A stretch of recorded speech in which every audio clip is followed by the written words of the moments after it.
Hi friends, welcome back to Mass Herbal Care. உங்களுக்கு நரமுடி பிரச்சனை இருக்குது அப்படின்னா நீங்கள் நிறைய ரெமிடிஸ் நீங்கள் யூஸ் பண்ணியிருப்பீங்க. அதில் சில இது பார்த்திங்க அப்படின்னா சில பேருக்கு நல்லாவே ஒர்க் அவுட் ஆகிருக்கும். சில ரெமிடிஸ் கண்டிப்பாக எல்லாருக்குமே ஒர்க் அவுட் ஆகிறதில்ல. ஸோ அதில் முக்கியமாக பார்த்திங்கன்னா நம்ம கருப்பு எள்ளு இருக்குது இல்லையா, அந்த கருப்பு எள்ளு கூட சேர்த்து நம்ம சொல்கிற ஒரே ஒரு பூ பார்த்திங்கன்னா ஒரு ஸ்பெஷல் பூ. இந்த பூவை நீங்கள் யூஸ் பண்ணணும் அப்படின்னா நம்மளோட ரூட்டில் இருந்து வரக்கூடிய அந்த வெள்ளை முடியை கூட நம்மளால் பிளாக்காக மாற்றுறதுக்கும் கண்டிப்பாக முடியும். ஸோ அதுதான் செம்பருத்தி பூ. செம்பருத்தி பூவில் பார்த்திங்கன்னா ஒரு வளவளப்பு தன்மை இருக்கும் இல்லையா, அது ஒரு ஜெலட்டின் மாதிரி இருக்கும். இந்த செம்பருத்தி பூ நம்மளோட ஹேரை நம்மளுக்கு கிரே ஹேரை ரிவர்ஸ் பண்ணி கொடுக்கும். ஸோ நம்ம ரூட்டில் இருந்தே நம்மளோட ஹேரை பிளாக்காக மாற்றி கொடுக்கறதுக்கு இது ரொம்பவே யூஸ்ஃபுல்லாக இருக்கும். இப்போ உள்ள லைஃப் ஸ்டைல் பார்த்திங்க அப்படின்னா நம்மளோட ஃபுட் எல்லாமே சீக்கிரமாகவே நம்மளுக்கு இளநரைங்கள்லாம் நிறைய வர ஆரம்பிச்சிருச்சு. ஸோ இளநரையா இருந்துச்சு அப்படின்னா இது உடனே உங்களுக்கு ஸ்டாப் ஆகும். ஸோ உங்களுக்கு ரொம்பவே வெள்ளை முடியாக இருக்குது அப்படின்னா உங்களுக்கு கொஞ்சம் டைம் எடுத்துக்கும். ஆனால் நீங்கள் ரெகுலராக இதை யூஸ் பண்ணிகிட்டே வந்தீங்க அப்படின்னா, டெய்லி பேஸஸில் யூஸ் பண்ணிங்க அப்படின்னா கண்டிப்பாக நம்மளுக்கு ரிவர்ஸ் பண்ணி கண்டிப்பாக கொடுக்கும். இப்போ இதுக்கு நான் எடுத்துருக்கிற பொருள் பார்த்திங்க அப்படின்னா, இப்போ செம்பருத்தி பவுடர். நான் சொன்னேன் இல்லையா, செம்பருத்தி பவுடருக்கு தான் நம்மளோட கிரே ஹேரை ரிவர்ஸ் பண்ணி கொடுக்கக்கூடிய தன்மை இருக்குது. நல்லா முடிய அடர்த்தியாகவும் வளர்கிறதுக்கு இது ஹெல்ப்ஃபுல்லாக இருக்கும். இப்போ செம்பருத்தி பவுடர் 4 டீஸ்பூன் நான் எடுத்துக்கிறேன். சப்போஸ் உங்ககிட்ட ஃப்ரெஷ்ஷான பூ இருந்துச்சு அப்படின்னாலும் நீங்கள் ஃப்ரெஷ் பூ நீங்கள் எடுத்துக்கலாம். இப்போ இல்லை அப்படிங்கிறதுனால இந்த மாதிரி நான் பவுடர் சூஸ் பண்ணியிருக்கேன். ஸோ உங்களுக்கு பவுடரோட லிங்க் வேணும் அப்படின்னாலும் நான் டிஸ்கிரிப்ஷனில் லிங்க் வேணால் கொடுக்குறேன், செக் பண்ணி பார்த்துக்கோங்க. அதுக்கப்புறமா நம்மளோட மெயின் பார்த்திங்கன்னா இந்த கருப்பு எள், வெள்ளை எள் எடுக்கக்கூடாது, கருப்பு எள் தான் எடுக்கணும். கருப்பு எள் ஒரு 3 டீஸ்பூன் அளவுக்கு எடுத்து வச்சுருக்கேன். இந்த கருப்பு எள் தான் நம்மளோட கிரே ஹேரை இதுவும் நல்ல ஒரு கருப்பான ஒரு தன்மையை கொடுக்கக்கூடிய இந்த எள்ளை யூஸ் பண்ணும்போது தான் உங்களுக்கு இந்த எள்ளும் அந்த செம்பருத்தி பவுடரும் சேரும்போது தான் உங்களுக்கு அந்த கலர் கண்டிப்பாக கொடுக்கும். இது கரிசலாங்கண்ணி பவுடர், பிரிங்கராஜ் பவுடர் அப்படின்னு சொல்லுவோம் இல்லையா, இது 1 டேபிள் ஸ்பூன் அளவுக்கு எடுத்து வச்சுருக்கேன். இதுவும் நம்மளோட ஹேரை நல்லா ஸ்ட்ரென்தன் பண்ணி கொடுக்கறதுக்கு இது யூஸ்ஃபுல்லாக இருக்கும். So Bhringraj powder 1 table spoon எடுத்துக்கோங்க. ஆம்லா பவுடர் இது ஒரு 1/2 டீஸ்பூன் எடுத்துக்கிட்டிங்கன்னா போதும்.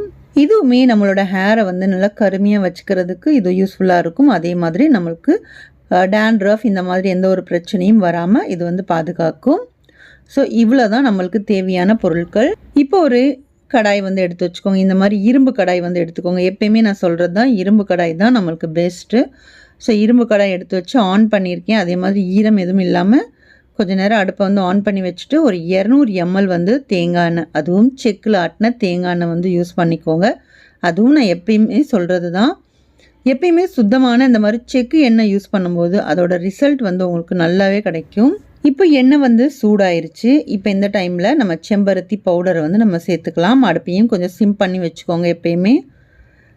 இப்போ இதில் 4 டீஸ்பூன் அளவுக்கு செம்பருத்தி பவுடர் நம்ம சேர்த்துக்கலாம். இப்போ இது கூட பிரிங்கராஜ் பவுடரையும் சேர்த்துக்கலாம். இது 1 டேபிள் ஸ்பூன் பிரிங்கராஜ் பவுடர். இப்போ ஒரு 1/2 டீஸ்பூன் ஆம்லா பவுடர் சேர்த்துக்கோங்க. இந்த மெஷர்மெண்ட் கரெக்டாக இருக்கும். 200 ml தேங்காய் எண்ணெய்க்கு இந்த மெஷர்மெண்ட் கரெக்டாக இருக்கும். இப்போ ஒரு 3 டீஸ்பூன் எள் இருக்குது, அது மட்டும்தான் நம்ம சேர்க்கணும். இது கொஞ்சம் நேரம் இது சூடாகட்டும். இது இந்த மாதிரி கொதிக்குது பாருங்கள். இந்த மாதிரி கொதிச்சதுக்கு அப்புறமா நம்ம அந்த எள்ளை நம்ம சேர்த்துக்கலாம். இதோட கலர் கொஞ்சம் மாறட்டும். மாறினதுக்கப்புறமா அதை சேர்த்துக்கோங்க. இப்போ எண்ணெய் கொஞ்சம் நேரம் கொதிச்சிருக்கு, கொஞ்சம் கலரும் மாறிடுச்சு. இந்த டைமில் நம்ம எள் சேர்த்துக்கலாம். இது ஒரு 3 டீஸ்பூன் அளவுக்கு நம்ம சேர்த்துக்கலாம்.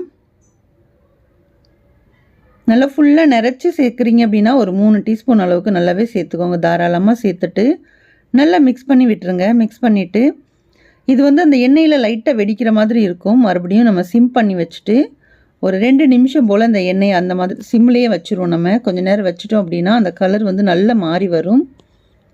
இப்போ நான் உங்களுக்கு காமிக்கிறேன் பாருங்கள். இப்போ அடுப்பை நான் சிம் பண்ணி வச்சுருக்கேன். இப்போ ஃபர்ஸ்ட்டோட இப்போ வந்து கலர் வந்து நல்லாவே மாறி வந்துருச்சு நம்ம எள்ளு போட்டதுக்கப்புறமா. இதுலேயுமே நீங்கள் வந்து இங்கே கொடுக்குற எள்ளு பார்த்தீங்க அப்படின்னா நம்மளுக்கு கலர்லாம் ஆட் பண்ணியிருப்பாங்க. ஸோ அதனால இன்னும் கூட உங்களுக்கு கலர் வந்து மாறுற மாதிரி இருக்கும். இது வந்து நம்ம ஊரில் உள்ள எள்ளு தான். ஸோ நல்லாவே இருக்கும் இதோட ரிசல்ட் வந்து பார்த்தீங்க அப்படின்னா.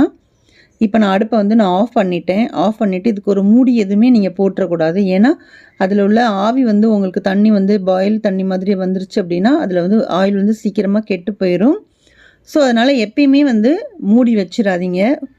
நல்லா ஓப்பன் பிளேஸில் வச்சுட்டு நல்லா ஆற வச்சுருங்க. ஆற வச்சதுக்கப்புறமா நான் சொல்கிறேன். இப்போ நல்லா ஆறிடுச்சு. இது வந்து 2 நாள் வந்து நான் அப்படியே ரெஸ்ட்டில் விட்டுட்டேன்.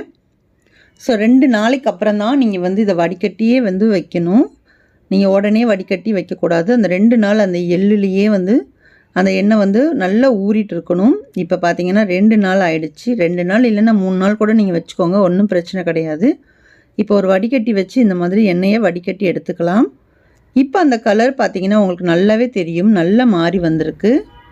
அவ்வளோதான். இந்த மாதிரி நம்ம எண்ணெயை ஃபுல்லாக வடிகட்டி நம்ம ஸ்டோர் பண்ணி வச்சுட்டு நீங்கள் டெய்லியுமே வந்து ஹேருக்கு வந்து நீங்கள் அப்ளை பண்ணிகிட்டே வந்தீங்க அப்படின்னா உங்களோட ஹேர் பார்த்தீங்கன்னா சூப்பராக கலர் வந்து நல்லாவே சேஞ்ச் பண்ணி கொடுக்கும். கண்டிப்பாக இந்த ஆயிலோட தன்மையை பார்க்கும்போதே உங்களுக்கு தெரியும். அந்த அளவுக்கு சூப்பராக இருக்குது. இலை நிறையா இருந்துச்சு அப்படின்னா உடனே உங்களுக்கு ரிசல்ட் வந்து கிடைக்கும். இல்லை அப்படின்னா கண்டிப்பாக 1 மாதமாவது நீங்கள் வந்து இந்த ஆயிலை வந்து நீங்கள் யூஸ் பண்ணுங்கள். 1 மாதத்துக்கு அப்புறமா உங்களுக்கு கொஞ்சம் கொஞ்சமாக சேஞ்ச் ஆகுறது உங்களுக்கே தெரியும். கண்டிப்பாக ட்ரை பண்ணி பாருங்கள். இந்த வீடியோ உங்களுக்கு பிடிச்சிருக்கு அப்படின்னா ப்ளீஸ் மாஸ் ஹெர்பல் கேர் சேனலுக்கு சப்ஸ்கிரைப் பண்ணிக்கோங்க. இது வரைக்கும் நம்ம சேனலை சப்ஸ்கிரைப் பண்ணாமல் பார்த்துட்ருக்கீங்க அப்படின்னா ப்ளீஸ் சப்ஸ்கிரைப் பண்ணிவிட்டு சப்போர்ட் பண்ணுங்கள். நெக்ஸ்ட் ஒரு இன்ட்ரெஸ்டிங்கான வீடியோவோட மீண்டும் உங்களை வந்து சந்திக்கிறேன். பாய். தேங்க்ஸ் ஃபார் வாட்சிங்.